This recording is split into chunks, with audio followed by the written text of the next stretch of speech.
Boxing King Media. We're back for episode 20 of the Brutally Honest podcast. Back in the showroom whilst there's customers in the background shopping away. How you guys doing? You don't understand, that lady there, they've just bought that car and she's cleaned the registration plate, the wheels, the tyre. It's not even left a showroom yet. So I want to see if she's doing that next week. Yes, I'm talking about you. Bring yours in. Bring yours in. Yeah, bring mine in so she'll do mine next. Maybe she's pushing to do her own valeting. It's a car, she bought It it. is, that's mad, isn't it? It's literally live deals going down. But whilst they're talking, I might just mention the car right in the middle between you guys, the BYD Seal, which is like a Tesla equivalent, the Model 3. Basically, that is top spec. I don't know if you guys know this or not, but to take that brand new, it's about 50 grand. It has everything inside it, all singing, dancing, and I believe the Tesla equivalent's about 70 grand. That's mine. I've got that. That's one what I you've got, and haven't it's mad. Yeah. What do you mean yours is better than the one that I've got? Yours is the same. Yeah, but yours is great. No, You've had that you know what I black found one. yesterday? You could have had that black one to match your FN. True that. It's a It's tech. true that. You know what? I've got electric heated. I've just found this morning heated steering wheel. That's the Just best found this feature. morning. Just a button that, Johnny. Just a button you have to press. Yeah, the heated steering wheel is like, it's like a luxury that you never knew you needed. Yeah. Until mornings like this. Have you morning. noticed? I mean, I don't know if it is. We should talk about this, but I ain't got right good radio reception on mine. Radio? Yeah, it cuts out a lot. Have you updated the software? Well, that's what it'll be. Yeah. You got to update the software. Yeah. Yeah, that's But that's don't, what it is. yeah, So, yeah. yeah. Don't do it if you're in a rush because okay, you'll yeah. just. Yeah. It's not. I've updated twice now. Just press it, leave the car. It's updated. Yeah, but basically, I know March is coming up, and a lot of people that own companies normally buy them, Fleets. as company fleets. If you want all singing, dancing cars for less money than a Tesla Model 3 and more kit and more battery range and better batteries, it's a complete non-brainer. Everybody I put on to come down and have a look, they bought. Yeah. Well, I'm going to say it again. If you come down to the Sheffield branch, the links are in the description. If you mention that you've seen it from Boxing King Media, they sort out special rates for people that obviously come through the podcast. So yeah, test drive it and see what happens. Before we jump into the boxing, I'm just going to let all our fans know, if you could do us a massive favour and turn on notifications. If you click on this video, you'll see on the right hand side there's like a bell icon. Click on that and turn on notifications. It just helps us to reach our fans with all the latest content. And also what I want to do from the next episode onwards is let the fans ask questions as well. So I want to do like a section where the fans ask questions. I think loads of them been asking how did Dominic's cup of coffee, how did the job interview go with Dominic and Tyson Fury? Yeah. I drank all the coffee, but I didn't get the job. Yeah. So that, you did get hammered in the last one, Dom. Did I? They I never were- read the comments. Yeah, they were going on about the. You know, once people are telling you in comments how great you are and fantastic, and they'd like to be like you, it like gets a bit sickening, so I stop reading them. Is that what they say about me? No, the last one was, obviously you mentioned that he went for a coffee with Fury, and they were like saying he's gone for his job interview. Yeah. He's got his begging bowl out. That's all it. all Yeah, that kind of stuff. Yeah, good. It's good. No, well, listen, I've known Tyson a long time, and it's if it was a job interview, then I didn't know about it. But You'd have got it. You'd have got it's it. good. It's good that they can have the fans can have a laugh and a joke, because it's entertaining, and I think if they could have the opportunity to spend the afternoon with Tyson Fury, I think it'd probably be the highlight of the year, because he's a very interesting, entertaining fella. Because he's nothing like his on-screen persona. That's what people. I don't like Tyson Fury. Him and his dad. They're horrible, but they're not actually. It's all pantomime and performance. Because you can actually sit down and have a conversation with Tyson Fury. He's an interesting fella. That is actual fact as well. You've all been given nicknames as well. We've seen a lot of stuff in the last few weeks where Eddie Hearn's been renamed Eddie Hills. Yeah. Dom's called Flex. Am I called Flex? Yeah. I'm not even going to repeat what Johnny's called because it might not be appropriate. Yeah. Is it company man? I've heard that. Yeah, that and there's another one. But Tell me. Talking about your certain body parts, but Yeah. so It's not my fault. God gave me it. There you go. Won't go into that, but it's quite funny. Keeps it all interesting. So and also the next might not be the next one, but in December we're going to do like a year-end awards as well. We'll kind of give out some. We don't have to come dressed in like Christmas jumpers or Santa Claus gear, do we? No. We just want to give out some pretend awards to all the Pretend. celebrate boxing for this year. So Well, I'm in desperate need of an award, because I'm looking around at all my peers and they're all winning these Mickey Mouse awards. One what they're getting presented with, and I'm not copying for any. I've been in boxing about 35 years training people. I've never been nominated or given an award. I've missed everything, and so hopefully you can come up with one what's suitable. Just to, Best podcast. well, yeah, something like that. I think 'cause- YouTube wise, what we do, I don't think anybody else is getting like as a podcast, I suppose. Can't compete with Carl Froch because he's too controversial. But from the YouTube channels, I don't think anyone's doing the kind of numbers we're doing with regards very to good. regular weekly. You mean you passed that? Past two? Sorry. We shall not mention his name. he whose name shall not be mentioned. Yeah, his name we shall not That's be it. mentioned. But yeah, I think it always be an apology, but I'll leave that there. Going to move on to Mike Tyson and Jake Paul. This is going out in three separate parts. So we're going to, part one is going to be Mike Tyson and Jake Paul. So we had all sorts of conspiracies, predictions, how the fight was going to go. I'll start with the weigh-in because that kind of just like lit the flame for this fight. So again, Johnny, as a fighter, I'll ask you first. Somebody steps on your foot at the weigh-in, what are you going to do? Exactly what Mike did. Yeah. I think you've got two characters that don't play by the rules. You know, the problem child, as in Jake Paul, he's going to do everything to up it, and he'll even if you've got an agreement, don't touch me or whatever, he's going to break that because you know you're in the midst of it. For Tyson, he's like a raw scar. So for Tyson, once that happened, you know, It's triggered him, hasn't it it? triggered him. You could see in the fight when he's biting his gloves. And I think this guy's trying to not lose it like he had previously, because when you lose it, either makes you weak or strong. And Or he's going to lose his 20 million for breaking the contract. But I think first of all I've got to give props to Jake Paul. And a lot of people are like, they call me every name under the sun.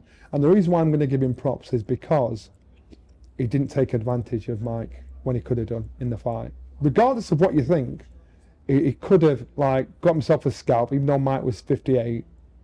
Mike was in trouble. He backed off a bit. He was like poking enough to hurt him and keep him up, but not finish him. He could have finished him, and he didn't. So I've got to give him props for that, because he didn't. Mike was 58. When he walked back to the corner, he looked 68. When you see these little bursts on TikTok and YouTube, do a 10-15 second burst, you know, of a guy turning back time, which were great. But in reality, when you're of a certain age, you can only keep a certain pace. Mike's style suits a young man. It doesn't suit a 58-year-old man. Even at the back end of his career, that is what he did for a job, that style didn't work. Archie Moore, Rocky Marciano, all those fighters that box that way, as young men do, are dangerous. As older men, you get battered. You saw that in the back end of Mike's career. I'm glad Mike, you know what, 77,000 people there. You know, you had Taylor Serrano in the car getting paid ridiculous money. So as a business, again, how you've got to give props to Jake Paul. What he's done is he's made a good business out of our sport. That's people in our sport have got to see what he's done and say, right, I've got to up my profile. So I attract a different audience and big crowds. Dom, Well, you know, what Johnny said there with regards to like he's giving him props, but I've seen a lot of comments where people are saying that Jake was trying to knock him out. In the well, first do you know three, four what I rounds. thought early on in the first couple of rounds? I'll be Got to honest. mention his knee strap as well. He tripped over on the way to the ring. Yeah, I'll be honest. I thought that, you know, I've seen this before. Sometimes in exhibitions with fighters doing an exhibition, they can't make a match. We just go steady, and when Tyson did that with Roy Jones, you could see there was that respect because they're both fighters. Yeah. So they just knew exactly when to pull the punch and do what they had to do. It's a bit different with Jake Paul, and I've had kids do exhibitions, and somebody, the other kid, has actually tried to take advantage. Just hit him a bit harder than they should do. You know, tapping gloves afterwards, playing, you know, conning the way through, but ultimately giving the kid a couple of hard digs what they shouldn't be. And what I thought with Tyson Fury in that Jake Paul fight is that at first I thought Jake Paul went out. Mike Tyson. And, Mike Tyson. Sorry, Jake Paul and Mike Tyson. He went out and he put a couple of heavy shots into Tyson, and early on to kind of keep Tyson in his place. And it was almost like, how much do I have to do to maybe get?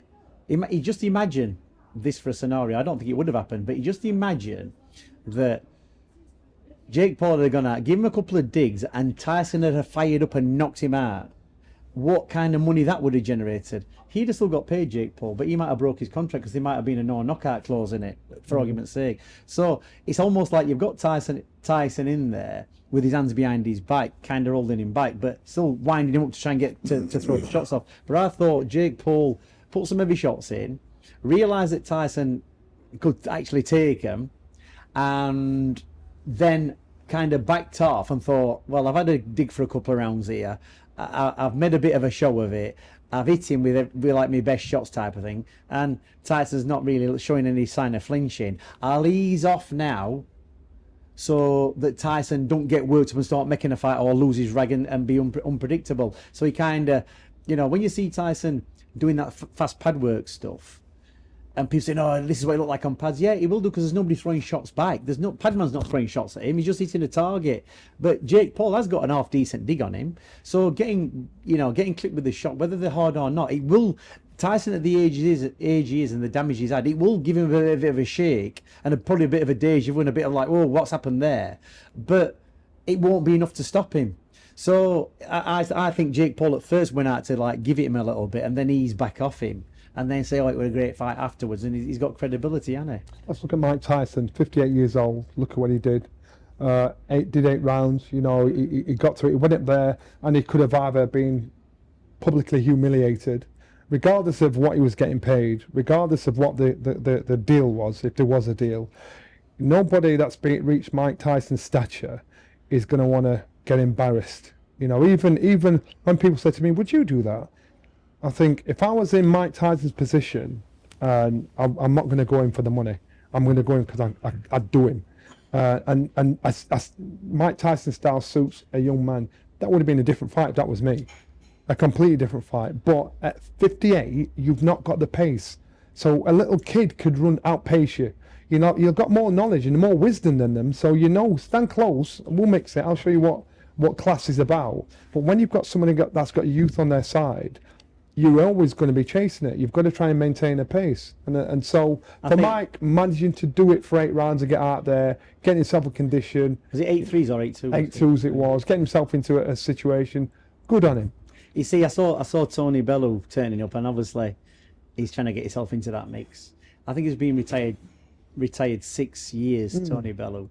And he brought some grandad in and whatever it were. I don't know what that was for, whether he's trying to get himself a fight. It was Paddy Power trying to... All right, whatever. But he's talking himself into a fight. And he says, "I'd get in that ring now and I'd knock out Jake Paul without even trying." Yeah, he probably would, because he's only been retired 6 years. You've been retired 20 years and you still get in that ring and beat Jake Paul with one arm, and you don't do any boxing training anymore. Because you at 57, well, you're 58. You're the same... 57. Oh, you're 57.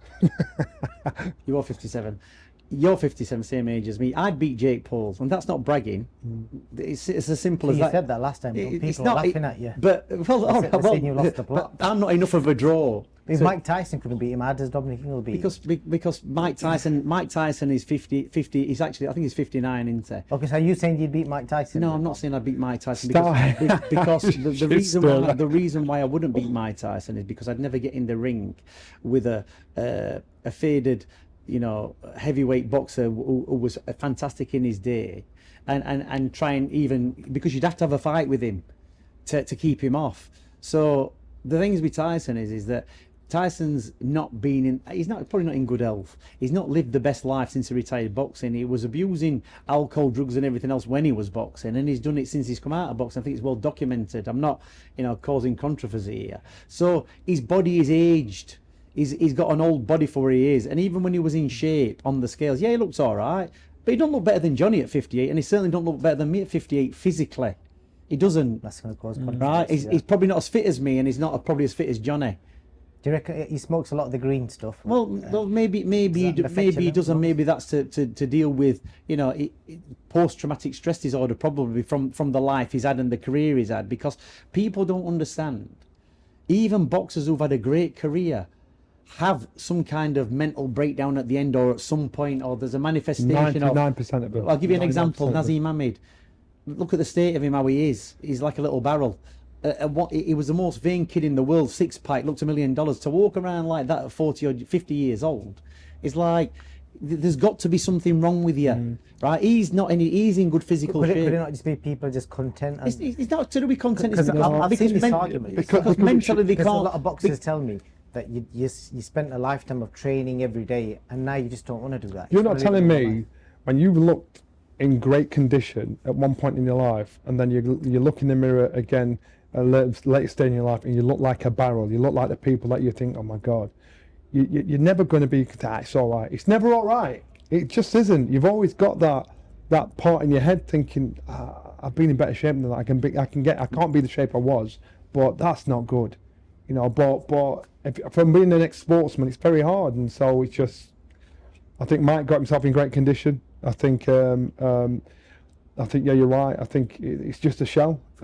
Looking to fight what he did, I just think, well, good on you. You made yourself 20 million or whatever it was.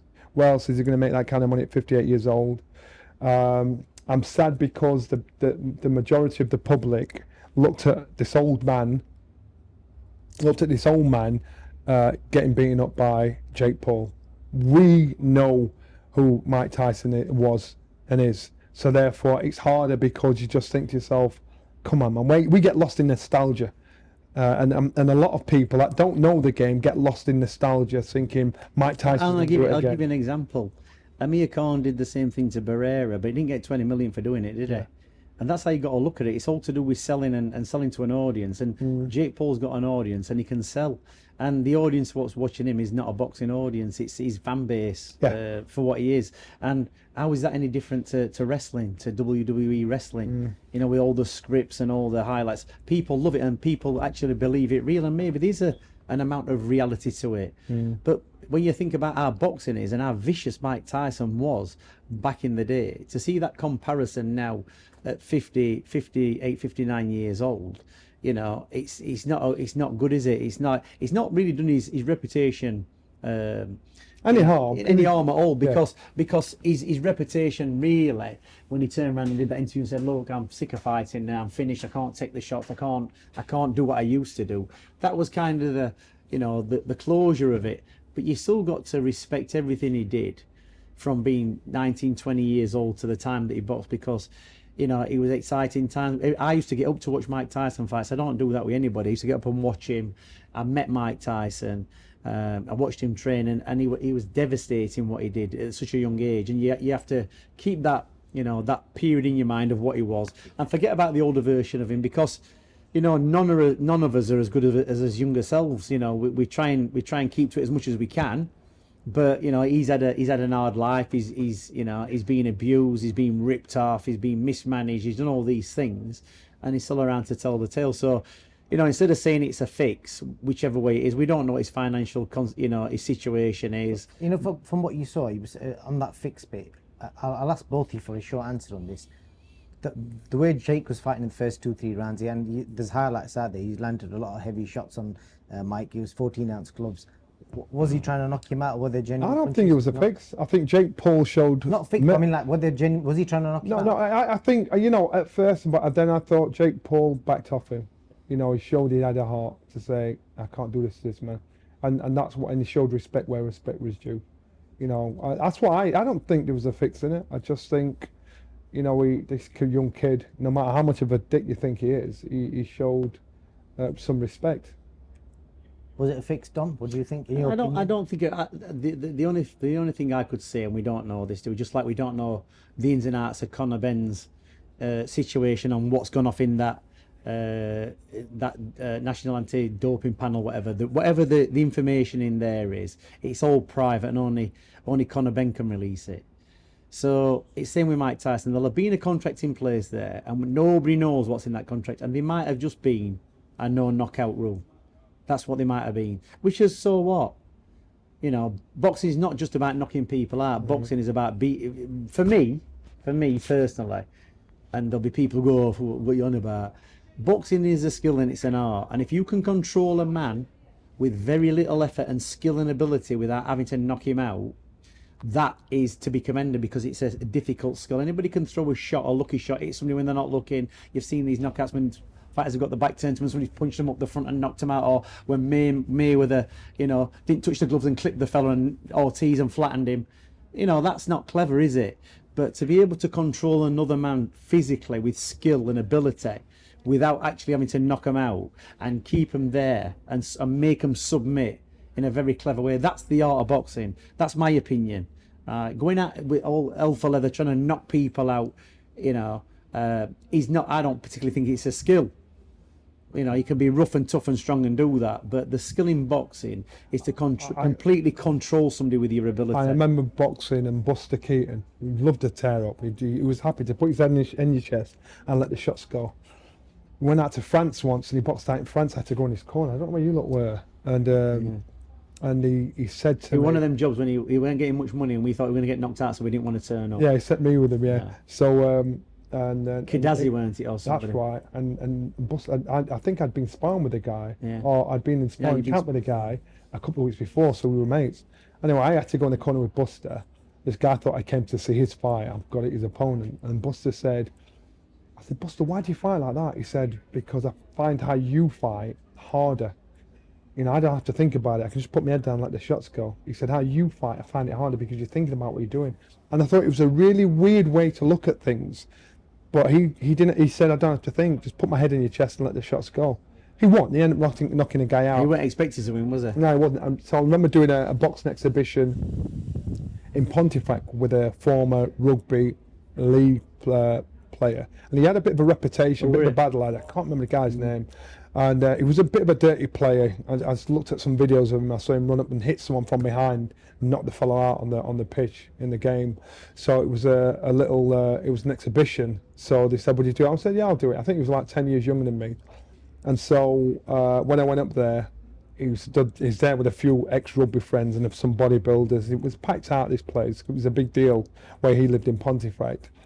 And you could tell what they were going to try and do. I'm going to try and slip a shot in it. I'll do it because he was, and I knew from seeing the character of the guy playing rugby, he was a bit dirty, so he'd try it on. And he was in the dressing room next door, and all his mates saying, "Go on," shouting and trying to intimidate and everything. So Stinger and Willie was with me. And I said, "Open the door." So we left the door open. I sweat a lot, so I started to hit the wall just to get a sweat, and so they hear boom, boom, boom, boom, boom. And so one of them walked past and looked through and saw me sweating. And then the changing room went and then all of a quiet. sudden he went back and the change room went quiet. And then when we got in the ring, You just behaved yourself. to start, I said, "Good luck, have a good one." And it was only about 5 rounds it was. And after, I think in the 3rd round, he thought, "I'm going to have a go." And he threw a shot, he missed. So I just dug him in the ribs and it just calmed him down. Boxing's easy on television when you're watching it. Exhibitions, if you can control the man, like Dominic said, without having to knock him out, that's skill, that's a talent. I'm wondering if we should tell them about the time when you went into prison and RBI knocked a fella out. So Brendan used to take us into prison, and in the prisons they say to prisoners, Brendan Ingle and his fighters are coming in 6 months' time. These guys, all they do is train to spar with us. So we all went there. Brendan brought Herbie Hyde, it was me. Was Harold Graham there? I can't remember. Harold wasn't there. I think it was you, Ryan Rhodes, Herbie Clifton Mitchell, and the big hitter of the gym, big hitter of the prison came out, and they're all, I can remember stamping the feet, going, "Daddy, Daddy," and this big fella come out. He looked like George Foreman, and Johnny were looking thinking he's a big fella, and he took this dressing gown off, with muscles on muscles, and they're all stamping the feet, and Johnny went to faint, and this fella tucked up, and then Johnny realised he was nothing, just tip-tapped the fella and let him have a good spar and keep his reputation, when Johnny could have really filled him in. Yeah. But he left with a bit of respect, and then some fella came in, he went flying at Herbie, and Herbie pulled back and hit him with a rifle and knocked the fella out. There was nearly a riot in the prison. The screws had to calm everybody down. Brendan started singing, "Have you heard about the big spot?" And I'm like, "Oh my God, it's going to be a riot here." Brendan calmed them down. But then that's what I'm saying. Good fighters are fighting. Boxing is about hitting and not being able to hit and not being hit. You know, controlling your fight that's in front of you. Anybody can get a lucky shot. That's an amazing story, that one. You know, you're talking about the science of boxing and the skills. We'll go from that to the brutality of boxing. Katie Taylor, Amanda Serrano, they literally leathered each other for 10 rounds. Johnny, I'll start with you. I think that the 2 big talking points are that cut in round 6. Should it have been stopped? I think it should have been stopped. It would have been stopped in any other situation. I think the fight itself, Katie Taylor and Serrano, what an amazing spectacle. Katie Taylor does go in with her head. You know, that's her style of fight. She's not purposely trying to butt you. She's just head first. Her chin's out there, but a fighting cat spirit inside her is mad. But then you actually said something earlier that I was hoping to pull in this. It was great to watch, a great spectacle. The fans loved it. I'm sure they did. And we're talking about it forever and a day. It's probably going to be fight of the year again. What about tomorrow? I want to say tomorrow. I mean in 5 years' time, 10 years' time. Those two, especially Katie Taylor, that fighting like that is only going to damage you. So it's great to cheer and enjoy it today, but tomorrow you're going to suffer the consequences. Now, Katie Taylor speaks very quietly, very light speaker, and you get me a recording of her speaking 5 years ago, and get me a recording of her fighting speaking in 5 years' time. I think Katie Taylor put on an amazing performance. She's a great icon for Ireland, but I believe that style of fighting, man, it's it's taking the years off your life. I think and the when headbutts as well, Dom. You could tell us a bit about the headbutting, because that's been big talking. Yeah, I'm saying she does go in with the head, doesn't she? That's her style, you know. And there's people who are known for it, and you look at that cut. It's from the head. You could see the bone. Yeah, you could see it coming through. But you know, Katie Taylor, she does go in low. Her head's always down, and it's part of her fighting style. And you know, there could have been probably an argument there for actually, you know, keep warning and then throw her out of the ring. But high profile fights, there's not many big. That sounded a bit. Someone's leaving. Yeah. There's not many high profile women's fights, so I think they've got to, you know, kind of keep them up there to keep it elevated, the sport. But you know, as a coach, you know, when you're talking about the corner and being responsible, the thing is with being a coach and a corner person, especially with somebody who's very high profile, and I've been in that position, is that unless you've got something about you, you're going to get pressured. You're going to get pressured off people around you to keep your fighter in the fight longer than they should be. And like Chris Bill and Smith. Yeah, Chris Bill and Smith. So I've had it on occasions when people have come to me who's involved with the fighter, telling me I need to do this and I need to do that, you know, keep the fighter in the fight. And I go, yeah, and I just completely ignore them. And I've pulled loads of fighters out. And especially with a cut like she had, Serrano, is that once a fighter gets cut that bad, you're already at a disadvantage. So as a coach, you've got to think you're fighting up an uphill battle here. So you've got to be very, very careful, and you've got to be able to keep a score in your mind how the fight's going, and decide whether you're going to keep your fighter in that. Are they that far in front that you can afford to keep them in with the cut to win the fight? That's the bonus. Or do you do damage limitation? And for me, I think I'm very good at weighing that situation up. The fights that I pulled Kelbrook out with a broken socket, which was Golovkin, he kind of half pulled himself out against Errol Spence because he already had that injury. He got 2 broken sockets. Now, you'll be hard pushed to find one fighter out there who continued his career after 2 broken eye sockets. Kelbrook did continue his career, and he had 3 or 4 fights where he made millions of pounds. The ultimate, or the penultimate, or the ultimate fight was against Khan. So imagine if Ingelovkin, he hadn't got pulled out of that fight, and the damage had been that bad. And an example was Anthony Ogogo had his socket done once, and that finished his boxing career. So Kelbrook got pulled out of the fight. He boxed Errol Spence, which was couple of million pound fight. His socket went again. He had it done, and he came out and he carried on fighting, and he got another multi-million-pound fight against Amir Khan. And he's walking around there, he's got all his faculties, you know, he's all right. So you have to look at the lasting damage. Now, for me, if I'd have been training Serrano and I'd have been her coach, then if they got to that point where all the face is hanging off and the damage is that bad, that ultimately could stop her from boxing ever again. So take her out of the fight. She lost the fight anyway. You don't know that, but she lost the fight. You didn't know that at the time, but she lost the fight. So keep her in that fight, just kept her in that fight, being damaged for longer. So sometimes you have to take them out, repair the damage, and go again.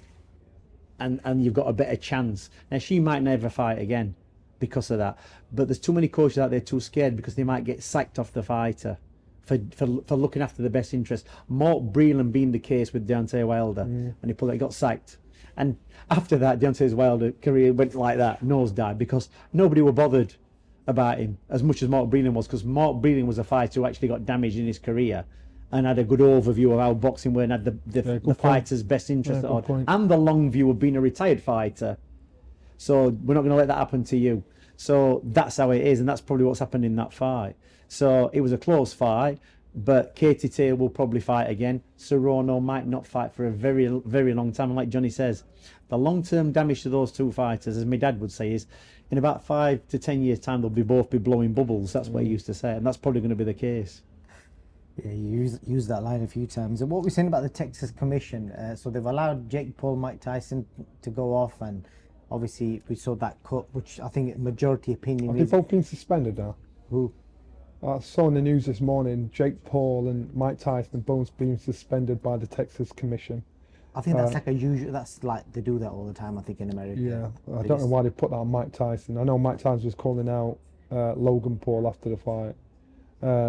But what we're saying about the Texas Commission, what do you think? Like, because it does get brought up a lot that only in Texas these sort of things are happening in boxing, where it's a crazy cut and they're allowing it to continue. Well, to be honest, if you look at boxing all over the world and you've been to some of the shows I've been to, it's not like an isolated case. I've been to places, I've been to Russia and Germany where I've had a kid winning and they've turned the lights off in the ring, over the ring. It's like, that's nothing new. It's not the worst case. The situations we've been all over the world at different venues. We had once had some guys boxing. It was a 6-rounder, and after 4 rounds, the opponent got tired. I think my brother John took these fighters out, and they said, right, that's it. He's tired, this fighter now. So they cut it from 6 rounds to 4 and declared the kid the winner. And my brother went, you can't do that. He goes, oh, you can here. I think it might be in Ukraine even. I remember boxing Aldo Rodrigo in Brazil. They ripped me up the first time. The second time, I think I put him down and I got a point taken off me. And this woman came and threw something and it bounced off the ropes and the referee was telling me off. And I'm like, so it's not, you know, you could say that the Texas Commission is a bit dodgy, but there's dodgy commissions all over the world. I just suppose that's just been highlighted because of this weekend.